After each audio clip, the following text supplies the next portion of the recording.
ஒரு அழகான வண்ணமயமான கிராமத்தில் குழந்தைகள் சந்தோஷமாக விளையாடிக் கொண்டிருக்க, செந்திலும் அவன் நண்பர்களும் ஒளிமறை விளையாட்டில் ஆர்ப்பரித்து ஓடிக்கொண்டிருந்த நேரத்தில் திடீரென்று பழைய காலியான வீட்டிலிருந்து டிங் டிங் டிங் என்று ஒரு வித்தியாசமான ஒலி கேட்டதும் எல்லா குழந்தைகளும் பயந்து ஓட, ஆர்வம் கொண்ட செந்தில் மட்டும் மெதுவாக அந்த வீட்டை நோக்கி நடந்து செல்ல, காற்று வீசுவதோடு கதவு தானாக கீச்சென்று திறக்கிறது.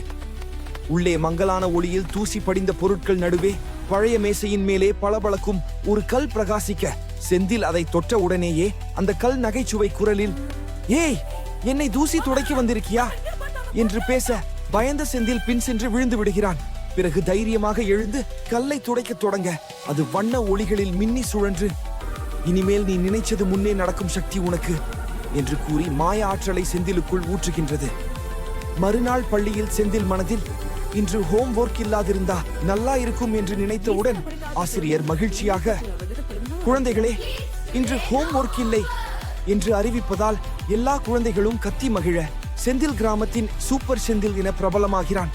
ஆனால் ஒரு நாள் அவன் தவறுதலாக நினைத்த ஒரு வேடிக்கையான கற்பனை காரணமாக முழு கிராமமும் குழப்பமாகி, கோழிகள் ஓடி, தொப்பிகள் பறந்து, மக்கள் திணறிக் கொண்டிருக்கும் நகைச்சுவை அவல நிலை உருவாக, செந்தில் உடனே பழைய வீட்டிற்கு ஓடி சென்று கல்லை பிடித்து, "எனக்கு இந்த சக்தி வேணாம், நான் சாதாரண பையனாக இருந்தாலே எனக்கு சந்தோஷம்" என்று சொல்வதுடன் கல் மெதுவாக ஒளிர்ந்து சிரித்தபடி பொன்னொழியாக மறைந்து விடுகிறது.